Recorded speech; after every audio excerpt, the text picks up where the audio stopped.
Okay. Welcome. Thank you so much for joining us. Please introduce yourself and tell us what you do. Very good to be here. My name is Mokena Makeka. I'm an architect and urban planner by training, but I'm also the founder of Flow, which is the future of living for one world. And I'm a partner at Axum, which is an Afrocentric consulting firm that's focused on the intersection of green livelihoods and impact for Africans. Okay, so what does this look like on a practical level, like on an everyday? Many things. So, for example, part of what we do is to advise governments and organizations in terms of how they can have real deep impact on the ground. Very often when it comes to policy formulation, you can sometimes find that instruments come in from the outside which are not having impact on the communities that we need to be served by these sorts of policy formations. In other instances, we have companies that require restructuring because they don't understand indigenous landscapes or the challenges of local practices or local languages. So we work very much from sort of ground up Afrocentric point of view. When it comes to Flow, Flow makes a very different and profound argument. 2/3 of the world's cities, and certainly Africa cities, are going to be built between now and 2050. That has a huge implication for the amount of hospitals we need, clinics, roads, infrastructure. Okay. And in order for us to, I'll pause there, should I? No. Okay. In order for us to work within planetary limits, it's very important for us to design our cities differently. So a lot of my work is about how do we design cities? How do we provide for better housing, better public infrastructure in a way that makes our world planet smart?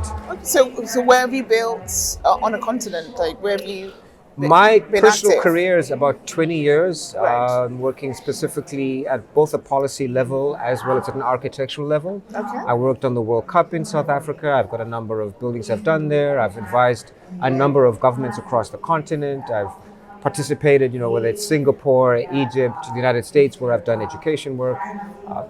My work is really around education, policy, and some architectural work. Okay. And a lot of urban planning work. I've designed campuses, and the work that I've done, I'm proud to say, has given me the platform to be able to say it's not just about design, but it's about policy inflections that can make lives better for everybody. Absolutely.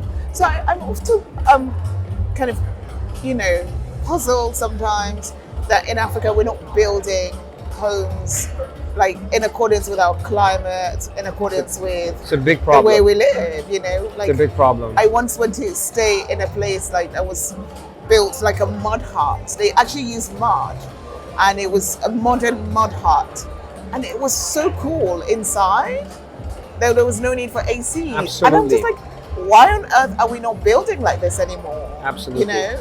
Well, I think there's two dimensions. I think there's an aspirational element to it. As we as Africans get more capital and we become more middle class oriented, the image that we have of luxury is these sort of glass and marble buildings, Right. which were actually coming from a very different sort of climate. I remember talking to one client about a building and explained to her that we can actually make a high-rise tower that is naturally ventilated, and she could not believe it. She said, no.